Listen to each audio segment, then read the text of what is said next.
السلام عليكم، معكم سارة في المطبخ. اليوم بدنا نعمل حلا السفوف اللبناني. حلا تراثي كتير مشهور بلبنان، بينباع بأغلب محلات الحلو.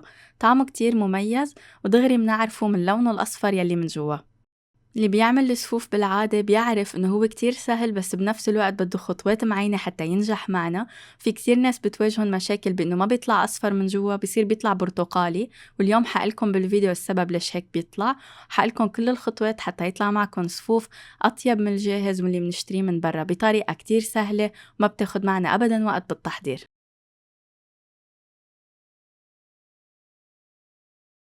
نبدأ ب2 كوب طحين منخول بالإضافة ل2 كوب سميد ناعم، ومنقله كمان طحين فرخة.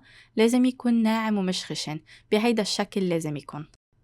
منضيفه على الدقيق، وبدنا نضيف عليهم ملعقتين صغار بيكنج باودر يكونوا منخولين، ضروري يكونوا منخولين على جنب. بالإضافة لربع ملعقة صغيرة بيكربونات الصوديوم، ورشة ملح، مع كوبين من السكر. واللون الأصفر جوا الصفوف هو سببه الكركم أو العقدة الصفرة. بيلزم لنا ملعقتين كبار من الكركم أو العقدة الصفرة تسمى كمان، منجيبها من عند العطار وكمان موجودة بالسوبر ماركت. منضيفها على الخليط الجاف ومنخلط كل المكونات مع بعضها منيح.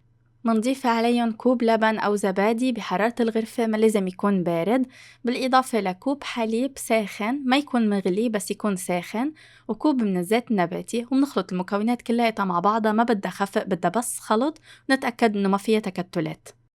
كرمال اللي بتواجهن مشكلة إنه الصفوف من جوا بيطلع لونهم برتقالي مش أصفر، هي مش بسبب الكركم مثل ما كتير ناس بتفكر، سببها البيكنج باودر. كتير أوقات عم يجي مغشوش ومخلوط بكمية كبيرة من بيكربونات الصوديوم لأنه أوفر، فبيعمل تفاعل غلط جوا الصفوف بيخلي لونها داكن من جوا.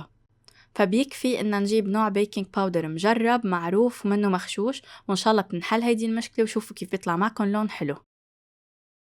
وهلأ بصينية ممسوحة بالزبدة ومرش عليها طحين، ننفض الطحين الفائض، نسكب خليط الصفوف كلياته ومنوزعه بالتساوي. خليط الصفوف بدنا إياه هيك تقيل، ما بدنا إياه كتير سائل وخفيف. شوفوا بعدين النتيجة كيف حتطلع.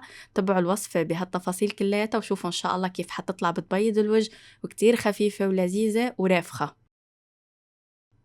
حزين بكسر اللوز وبقطع اللوز الكاملة كمان، بتزينوا انتو حسب الرغبة. فيكن تعملوا هيدا الشكل هيك خفيف وسهل وبيطلع معنا كتير حلو.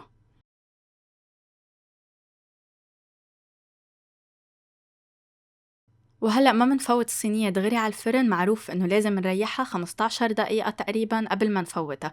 بهيدا الوقت منحمي الفرن درجة حرارة 180.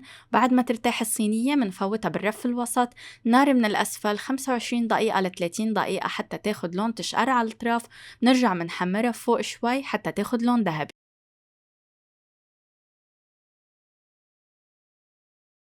وهلأ بعد مرور 30 دقيقة هيدي الصفوف صارت جاهزة. بس حمرتها من فوق، قبل ما حمرها حطيت عليها شوية قطر وحمرتها، بتصير بتطلع ملمعة بهيدا الشكل. هيدي خطوة كتير حلوة وكتير بنصحكن تعملوها.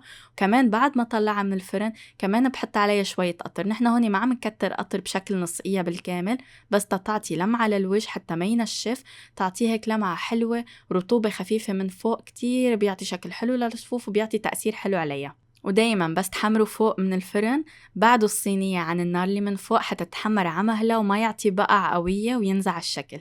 هلأ اتركتها حتى تبرد وقطعتها. شايفين من جوا قديش حلوة ما شاء الله، عن جد كتير كتير ناجحة. طالعة رافخة معنا، منا معجنة أبدا، وأخد اللون الأصفر بامتياز. شفتوا كيف اللون الأصفر، نحن الكركم اللي حطيناه بأول الفيديو مبين إنه غامق بس بده يعطينا لون أصفر. الكركم ما له علاقة باللون البرتقالي الداكن، لأنه هو آخر شي بده ينرخى بالسوائل، بده يعطي لون أصفر. سبب بالبيكنج باودر مثل ما حكينا قبل. وإن شاء الله مجرد ما تغيروا النوع وتجربوا نوع معروف ومنيح، إن شاء الله بتلاقوا نتيجة كتير حلوة.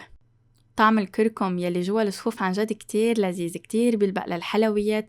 النكهات كلها متناسقة مع بعضها. وكمان كرمال السماكة، في ناس أصلا بتحب الصفوف أرق من هيك، فأنتوا فيكن تكبروا الصينية في حال عبالكن ياها رقيقة. الوصفة بتمشي لكل السماكات، مهم نمشي بالخطوات والتفاصيل اللي سكرناها. بس أكيد إذا عملتوها بشكل أرق من هيك بتاخد وقت أقل بالفرن على النظر حتى تنشف معكن وما يعود فيها سائل من جوا. وهلأ صار فيكن تقوموا تعملوا أطيب صفوف بالبيت بمكونات متوفرة عندكن بينافس الجاهز. عن جد كتير ناجح وكتير لذيذ، ما بده هالتعب وهالجهد، يعني بس هيك نخلط مكونات مع بعضها ونفوتها على الفرن. إن شاء الله كتير حيعجبكن وحتنحل معكم كل مشاكل الصفوف اللي بتصير معكم بالعادة. مثل ما قلنا بأول الفيديو، هو حلا سهل بس خطوات بسيطة ودقيقة بهيدا الشكل بتخلي يطلع معنا أطيب من الجاهز. هيك بنكون وصلنا لنهاية الفيديو اليوم. كتير بنصحكم تجربوا هيدي الوصفة وتعطوني رأيكم فيها. صحتين وهنا.